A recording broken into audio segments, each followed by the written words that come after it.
제목으로 원종 감독님께서 말씀 선포하실 때 모두 큰 은혜 받으시기 바랍니다.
오늘부터 우리 교회 반주자로 정식으로 부임한 변지연 선생, 앞으로 잠깐 여기 서세요. 저쪽으로 보시고, 이화여대 대학원에서 피아노 연주학을 또 수료했고, 지금 현재 국민대학교에서 피아노 연주과 쪽으로 박사 과정에 들어가 있어요. 실력파세요. 좋은 분이 오신 걸 감사드립니다. 인사하세요. 크게 박수해 주세요. 네, 들어가세요.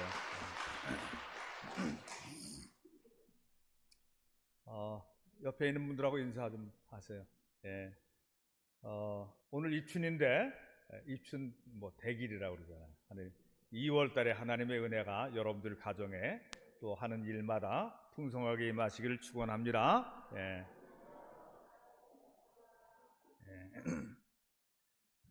예. 교회 안에 사택에 살다가 23년 동안이나 살았는데 상록수 아파트로 상계동으로 이사 간 지 한 보름쯤 되는데 이제 짐들이 이제 많이 정리가 됐어요. 아직도 짐이 이제 더 정리를 해야 돼요. 교회 밖에서 이제 교회로 제가 출퇴근을 하니까 참 어색한 거 있죠. 아직도 참 어색하다 이제 그렇게 하면서 다녀요. 교회에서 일어나서 새벽기도 오고 예배 오고 또 퇴근도 교회 안으로 퇴근하고 그랬었는데 예배당 안에 사택에 살 때가 참 편하고 좋았다 이런 생각도 합니다만 우리 옥토 성도들이 마련해 준 사택에 살면서 은퇴 후 천국 갈 때까지 평안하게 살게 된 걸 감사한 마음을 가져요.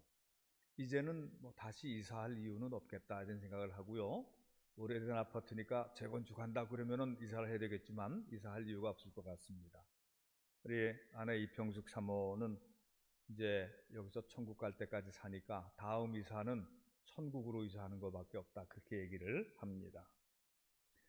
그동안 여러분들도 살아오면서 이사를 참 많이 했을 줄로 믿어요.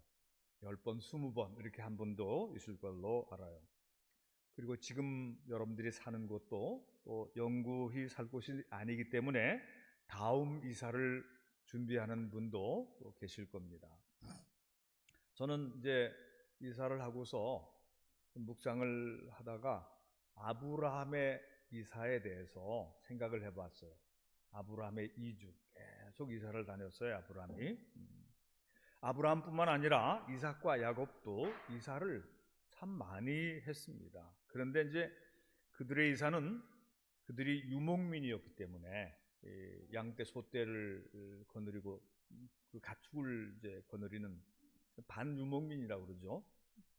농사도 좀 겸하여 짓기 때문에 이 유목민이기 때문에 철 따라서 이동하고 양떼와 소떼에게 풀을 먹이기 위해서 이동하기 때문에 이 천막 생활을 하는 거예요. 이게 벽돌집을 짓지 않고 천막을 쳤다가 천막을 또 다시 거두고 그리고서 또 다른 곳으로 이동하는, 그러니까 비교적 수월한 이사지요. 우리나라처럼 이사집 센터가 와서 뭐 트럭으로 뭐 올리고 하고 그러는 건 없고요. 이처럼 자주 이사하는 유목민들은 이동하기 쉽게 간편하게 살고 단순한 짐을 늘 꾸리는 것입니다. 이사를 하는 것은 좀 더 좋은 환경에서 더 잘 살기 위해서 이사를 하는 것이죠.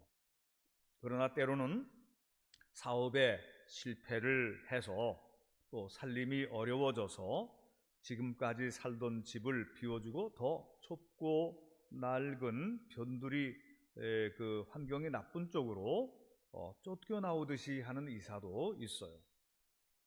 그렇지만 대체로 지금보다 넓고 환경이 좋고 편리한 쪽으로 이사하기를 원하는 게 일반적인 모든 사람들의 생각인 것입니다. 근데 우리 조상 아브라함의 경우를 보면 꼭 좋은 환경으로만 간 건 아니에요. 보면 편리하고 살기 좋은 곳으로만 이사한 건 아니에요. 아브라함의 이사의 동기는 다른 데에 있었어요. 그 첫 번째는 하나님의 부르심, 하나님의 인도하심에 따라서 그의 장막을 걷고 또 이주하고 그랬던 것입니다. 오늘 읽은 창세기 12장 1절부터 4절을 다시 한번 펴서 함께 읽겠습니다. 창세기 12장 1절부터 4절 한 절씩 교독하겠습니다.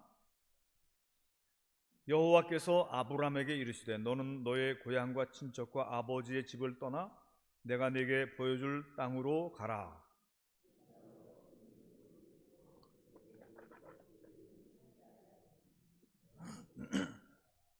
너를 축복하는 자에게는 내가 복을 내리고 너를 저주하는 자에게는 내가 저주하리니 땅의 모든 족속이 너로 말미암아 복을 얻을 것이라 하신지라.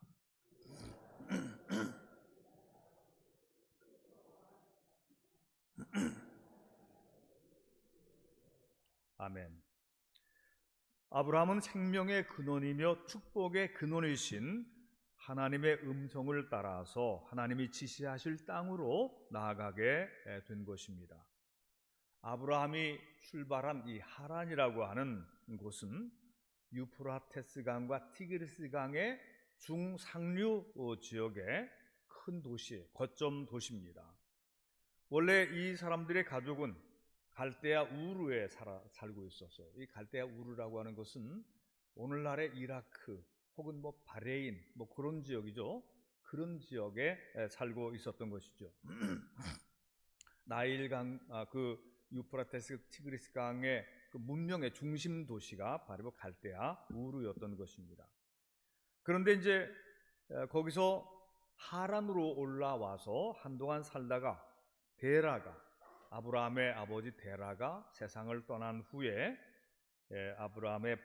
아브라함은 하나님의 부르심을 듣고 이제 가나안 땅으로 향하게 된 것입니다.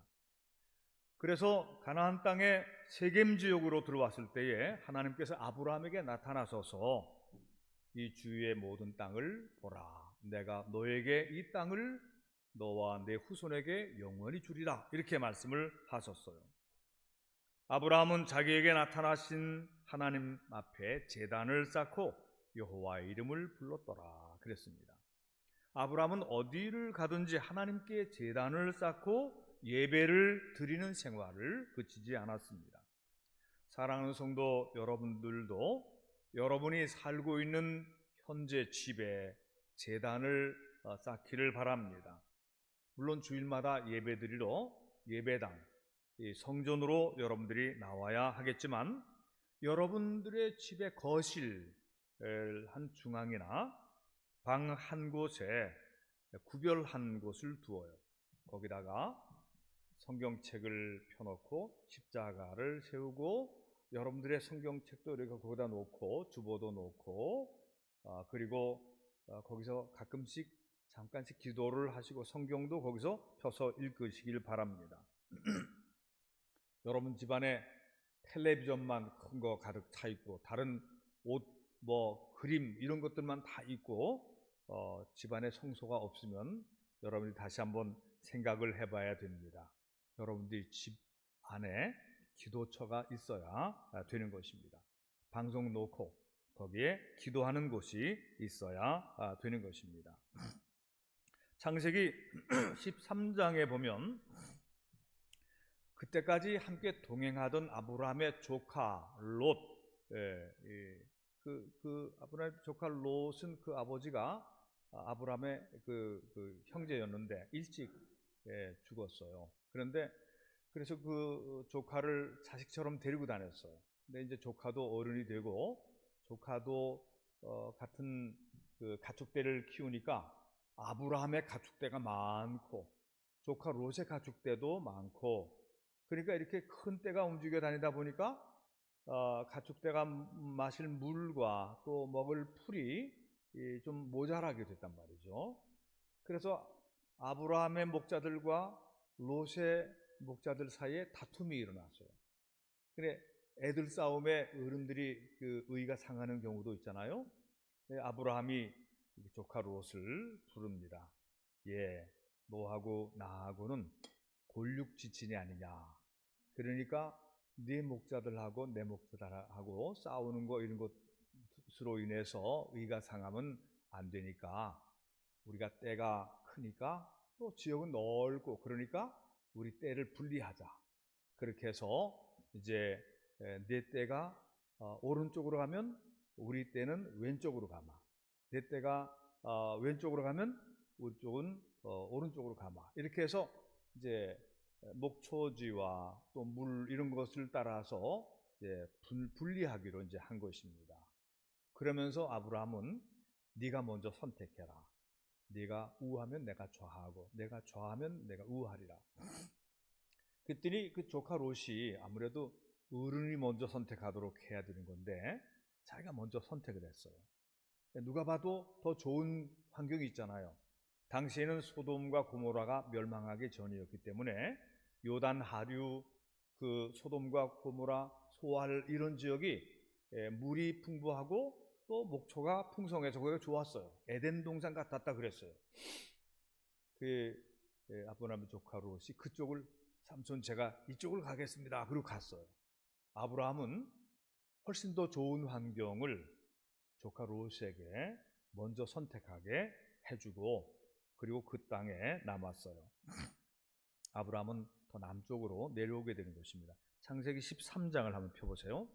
창세기 13장 14절부터 17절까지를 한 절씩 교독해서 읽겠습니다. 제가 14절을 읽겠습니다. 롯이 아브람을 떠난 후에 여호와께서 아브람에게 이르시되 너는 눈을 들어 너 있는 곳에서 북쪽과 남쪽 그리고 동쪽과 서쪽을 바라보라.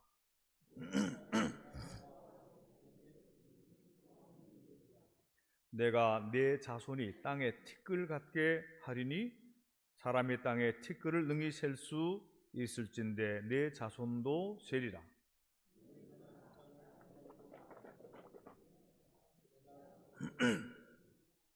이에 아브람이 장막을 옮겨 헤브론에 있는 마므레 상수리 수풀에 이르러 거주하며 거기서 여호와를 위하여 제단을 쌓았더라. 아멘.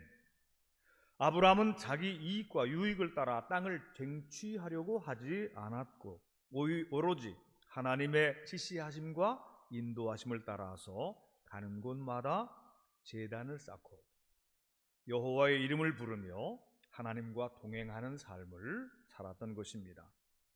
유목민에게 가축대가 먹을 물과 풀이 넉넉하고 많은 것은 결정적인 환경 조건인데 그것을 조카 롯에게 먼저 선택하도록 양보를 한 것이죠. 이것만 보더라도 아브라함의 인생의 목적이 거부가 되는 것이나 더 많이 소유하고 더 크게 되고 더 높게 올라가는 그런 것이 아니었다라고 하는 것을 알 수가 있습니다. 아브라함은 언제나 하나님의 음성을 귀 기울이고 있었고 하나님의 지시하심을 따라서 떠나라 하시면 장막을 걷고 이곳에 머물라 그러면 이곳에 또 텐트를 치고 거기서 한동안 또 사는데 항상 하나님의 이름을 부르며 기도했다. 근데 그 아브라함은 말이죠, 하나님의 복 받는 것에 여기에 그의 인생에 초점을 맞추었어요. 복의 근원이신 하나님은 아브라함에게 약속하신 그 복, 이것이 창세기 12장 1절부터 3절에 나오는데 이런 것입니다. 내가 너로 큰 민족을 이루게 하고 내 이름을 창대하게 하리니 너는 복이 될지라. 너를 축복하는 자에게는 내가 복을, 너를 저주하는 자에게는 저주하리니 땅의 모든 족속이 너로 말미암아 복을 얻게 되리라. 하나님은 아브라함을 부르셔서 약속을 하셨는데 내가 너에게 복을 줘서 내가 큰 민족을 이루게 하실 것이다. 지금 이스라엘은 아주 세상에 아주 큰 민족이 됐죠. 우리도 영적으로 이스라엘이라고 얘기를 하는 것입니다. 내 이름을 창대하게 하리니, 지금 우리는 아브라함이라는 이름을 예수님의 조상으로 우리는 보고 있습니다. 너는 복이 될지라. 이 복이 된다는 거죠. 이 세상에 하나님의 복이 된다. 너를 축복하는 자에게는 복을, 너를 저주하는 자에게는 저주를. 땅의 모든 족속이 너로 말미암아 너 때문에 복을 얻을 것이라. 이렇게 약속을 하신 것입니다. 여러분 이제 성경을 읽어보면 이러한 그 복에 관한 말씀이 여기 한 군데만 나오는 게 아니에요. 이 창세기를 여러분들이 읽을 때에 창세기를 읽을 때 키워드가 이 복입니다. 복. 아브라함에게도 복, 이삭에게도 복, 야곱에게도 복, 요셉에게도 복. 그 복이 하나님의 약속대로 이어져서 펼쳐지면서 샘물처럼 그래서 시냇물처럼 흐르다가 강물처럼 흐르고 나중에는 그 복이 온 세상에 쫙 펼쳐지는, 그래서 예수 그리스도로 인해서 이 하나님의 복이, 아브라함에게 약속하신 그 복이 오늘 교회를 통해서 온 세상에 전파되는 그런 역사가 일어나게 되는 것입니다. 아브라함이 살고 있던 시대는 온 세상에 저주의 먹구름이 짙게 드리워 있어서 노아 시대 홍수 심판 같은 하나님의 심판이 막 말세가 금방 도달할 것 같은 그런 시대였던 거예요. 오늘 우리 시대도 저주의 그림자가 아직도 드리워 있는 곳이 많이 있습니다. 우리는 예수님을 믿고 하나님을 믿어서 복을 받고 축복을 받았는데 아직도 저주 안에 사는 사람들 많이 있잖아요. 뭐 마약하고 죽고 감옥에 가고 재판 걸리고 사방에 이름 나는 사람들, 불행하게 사는 사람들이 얼마나 많은지 알 수가 없습니다. 하나님을 떠나 죄짓고 저주를 받은 아담과 하와의 후예들이 사는 이 세상, 가인이 그 동생 아벨을 죽임으로 인해서 세상에 퍼진 저주와 불행을 해결하기 위해서 하나님은 아브라함과 그 후손을 통해서 큰 구원의 역사를 펼치시고 계시는 것입니다. 그래서 아브라함의 부르심과 출발은 아브라함 개인의 부귀와 영달, 편안과 쾌락을 위해서가 아니라 이 저주와 어둠에 둘러싸인 인류를 구원하시려는 하나님 아버지의 구원 역사의 시작으로 보아야 할 것입니다. 근데 하나님께서는 아브라함을 통해서 연결되는 이방인들, 그래서 너를 축복하는 자에게는 복을, 이 관계성의 축복인 것입니다. 너를 저주하는 자에게는 저주를. 아브라함과의 이 관계가 친밀해지고 좋아지는 사람은 다 하나님의 복을 받게 되는 거예요. 아브라함을 통해서 하나님을 믿게 되기 때문에 그런 것이죠. 아브라함을 거절하고 죽이려 하고 해치려고 하는 자들은 하나님을 거역하기 때문에 그들에게는 축복 대신 저주가 가게 되었던 것입니다. 오늘날 아브라함의 자손인 우리 그리스도인들의 삶도 그런 의미에서 우리가 복받은 사람이면서 동시에 또 우리는 축복의 통로가 되고 있다고 하는 이 사실을 우리가 또 명심해야 할 것입니다. 하나님이 예수 그리스도 안에서 우리를 부르실 때에 우리를 복주시려고, 우리를 구원하시려고 부르셨어요. 그러나 그것만은 아닌 것입니다. 하나님은 나를 통해서, 또 하나님은 여러분을 통해서 주를 알지 못하는 사람, 미신의 그리고 무지의 그 어리석음의 불행에 놓여있는, 저주의 그늘 아래 놓여있는 사람들에게 기쁜 소식을 전하게 하려고, 빛을 전하게 하려고, 진리의 말씀을 전하게 하려고, 축복의 통로가 되게 하려고 우리를 쓰시려고, 우리를 부르신 것입니다. 여러분을 쓰시려고 부르신 것입니다. 이것을 믿으시기를 바랍니다. 우리가 이기적으로 살면 안 되는 거예요. 나만 편안하기 위해서. 그래서 이사도 말이죠. 이사도 환경 좋은 곳으로, 더 넓은 곳으로, 편안한 곳으로, 재미있는 곳으로, 또 어떤 집값이 오르는 곳으로, 이것도 이사의 하나의 그 동기가 될 수 있을 것입니다만은 더 큰 동기는 어디에 있느냐? 하나님이 나를 어디로 가라고 하시는가? 하나님께서 나를 어디로 인도하시는가? 하나님께서 나를 어떻게 쓰시려고 하시는가? 거기에 따라서 내가 순종하고, 그리고 거기에 따라서 이사를 가야 되는 것입니다. 그러니까 다른 데 어떤 초점이 있으면 그러면 점점 더 교회와 멀어질 수도 있어요. 그러나 여기에 초점이 있으면 이사를 가더라도 교회 가까이에 오는 것이 그게 더 좀 아름다운 모습이 될 수가 있겠죠. 사랑하는 성도 여러분들이요, 아브라함의 이사는 자신과 가족들의 세속적인 편리함이나 육신의 이익을 구하는 데 목적을 둔 이사라기보다는 오로지 하나님의 뜻을 따라서 하나님의 인도하심을 받기 위한 이사였고, 하나님의 인도하시는 궁극적인 본향인 천국을 향해 나가는 그런 이사였어요. 그래서 아브라함의 인생은 더 나은 본향을 향한 순례자의 삶이었다. 이렇게 말씀하고 있는 것입니다. 우리가 오늘 두 번째 읽은 성경 말씀 히브리서를 펴보십시오. 히브리서 11장. 이 히브리서 11장을 믿음장이라고 얘기를 합니다. 여기는 아브람 처음에는 아람과 하와로부터 시작하는 것이지만 에녹부터 시작돼서 쭉 믿음의 사람들 얘기가 나오는 건데 히브리서 11장 15절 16절 그 부분을 우리 함께 읽어보겠어요. 히브리서 11장 15절 16절 다 같이 시작. 그들이 나온 바 본향을 생각하였더라면 돌아갈 기회가 있었으려니와 그들이 이제는 더 나은 본향을 사모하니 곧 하늘에 있는 것이라. 이러므로 하나님이 그들의 하나님이라 일컬음 받으심을 부끄러워하지 아니하시고 그들을 위하여 한 성을 예비하셨느니라. 아멘. 오늘 우리 성도들의 삶도 이와 같아야 할 줄로 믿습니다.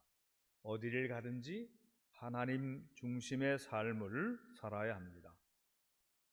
덧없는 세상의 소유에 집착하거나 머지않아 없어지고 허무하게 될 것에 대한 욕심과 미련에 사로잡히지 말고 천국 본향을 향해 나아가는 순례자처럼 홀가분하게 살도록 미리미리 짐 정리를 하면서 살아야 합니다. 그러면 나누고 또 베풀고 또 나눠주고 베풀고 그러다 보면 우리 소유가 줄어들겠죠. 그래서 가급적이면 소유를 가급적이면 줄여야 할 거예요. 하나님의 거룩하신 뜻을 따라서 내 시간을 하나님이 기뻐하시는 일을 위해서 쓰고 내 재정도 그거 쌓아두어서 뭘 하겠습니까? 내 재정도 하나님이 기뻐하시는 일을 위해서 쓰고 내 달란트가 가장 아름답게 쓰여지는 것이 하나님의 뜻에 부합하게 쓰여지는 것입니다. 하나님께 영광 올려드리는 것입니다. 오늘 우리 반주자 왔는데 그 재능을 하나님께 이렇게 찬송할 때 찬양할 때 드리는 게 크게 아름다운 거죠. 우리 아삽 성가대 그 성가대의 자리가 얼마나 좋습니까? 하나님이 좋은 목소리를 주셨어요. 그래서 영광을 올려드리는 것입니다. 이것을 여러분들이 기쁨으로 끝까지 잘 가져가야 될 것입니다. 여러분들의 모든 재능들이 하나님을 위해서 쓰여지기를 축원합니다. 여러분들의 재능도 또 재정도 그리고 여러분들의 또 모든 시간도 건강도 기회도 하나님을 위해서 후회 없이 쓰세요. 후회 없이. 인생은 빨리 지나가는 것입니다. 하나님을 위해서 쓴 것만 허무하지 않고 보람이 있는 것입니다. 아멘. 여러분들 다음 이사할 곳이 어디예요? 여러분들이 만약에 이사하게 되더라도 여러분들 믿음 생활하는 모교회에서 이 옥토교에서 더 멀어지는 곳으로 이사하지 마시기를 바랍니다. 한 번이라도 더 교회에 와서 기도하고 찬송하고 또 교회 봉사도 하고 그러는 위치에 있는 게 좋은 거예요. 땅값 오르고 집값 오르고 무슨 뭐 다른 조건이 있다 하더라도 너무 멀리 가면은 일주일에 한 번 오기도 사실 버거워지지 않겠습니까? 여러분들이 어디에 사시든지 간에 여러분들이 사는 곳의 그 원근 각처의 사람들에게 사랑의 하나님이 계시고 축복의 하나님이 계신 것을 여러분들이 알려주시기를 바랍니다. 이게 주님이 우리에게 또 맡기신 사명이에요. 예수님이 우리에게 맡기신 사명이에요. 그리고 이 사명을 잘 감당하다고 하려고 하다 보니까 안디옥 교회가 그 안디옥 교회의 바나바와 바울을 선택해서 해외 선교사로 내보낸 것처럼 우리 교회에서도 해외 선교사들을 내보냈잖아요. 캄보디아로 내보내고 인도로 파송하고 위에서 기도하고 원정아 선교사는 마니푸르 내전 지역으로 또 들어갔다고. 그래서 좀 여러분들이 기도해 주셔야 됩니다. 내전 지역이니까 어떤 일이 생길지 모르잖아요. 캄보디아를 위해서도 기도하고요. 그래서 여러분들 가족과 친척과 친구들, 이웃들에게 저주가 사라지고, 여러분 이건 그냥 한 단어로 지나갈 문제가 아니에요. 이 저주가 참 심각한 것입니다. 저주가 사방에 정말 무슨 아주 악한 전염병 같이 퍼져 있는 것입니다. 그것이 막 퍼져가는 거예요. 이 저주를 막을 것은 무엇인가? 하나님의 말씀, 은총의 빛, 성령의 역사, 복음의 역사. 이 하나님의 복이 저주를 덮어씌우게 되고 저주를 물러가게 해주는 것입니다. 그래서 축복 선언이 얼마나 중요한지 모르는 것입니다. 여러분들의 가족에도 아직 일부 저주의 그늘이 남아있는 부분이 있어요. 축복을 받아야, 축복 선언을 받아야 그것들이 완전히 말끔히 물러가게 될 것입니다. 아멘. 저는 이제 원로가 이제 곧 되겠지만, 요새 유치부 애들 안수 받으러 이렇게 축복 받으러 나오는 게 되게 귀여워요. 그게 또 저도 이제 참 보람돼요. 이 아이들. 근데 안수 축복을 하면서 제 마음 속에 짧게 축복의 기도가 가는 것입니다. 그 아이들에게. 저는 어렸을 때 좋은 집에서 자랐지만 그런 축복은 못 받고 자랐거든요.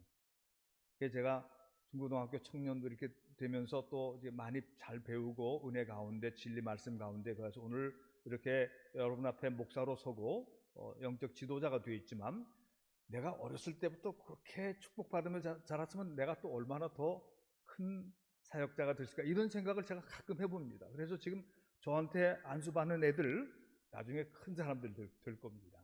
믿으시면 아멘? 그렇게 될 거예요. 정서적으로 안정되고요.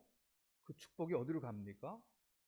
하나님의 종이 진실된 마음으로 축복을 해주는데, 머리에서부터 쭉 축복해 주는데 영적으로 안정되고, 걔네들한테는, 그런 아이들은 자라서 HDS인가 뭐 하여튼 불안하고 뭐 이렇게 그런 거 없어지게 되고요. 자폐증도 없어지게 되고요. 정서적으로 불안하여서 그렇게 문제가 되는 아이들도 없을 겁니다. 어릴 때부터 잘 안수받고 교회에서, 어린이 주일학교에서, 오늘 교회학교 교사들 이제 헌신 예배도 드릴 텐데, 기도하면서 말씀 들으면서 사랑받으면서 그렇게 배우면 그 아이들이 나중에 행복한 사람들이 될 겁니다. 축복의 사람들이 되고 축복의 전달자들이 될 거예요. 이것을 믿으시기 바랍니다. 진정으로 여러분의 다음 이사할 곳이 어두운 지옥이 되지 않기를 축원합니다. 요새 갑자기 돌아가신 분들이 많아요. 준비를 잘해야 돼. 너 왜 그래 욕심부리다가 왔니? 하나님 앞에 야단 맞지 않도록. 하나님 앞에 가기 전에 아마 지옥으로 떨어질게, 그렇게 되면. 여러분들이 다음에 이사할 곳이 밝고 아름다운 천국이 되도록 명심하고 지금부터 천국으로 이사할 준비를 해나가는 여러분 모두가 되시기를 주님의 이름으로 축원합니다. 기도하십시다.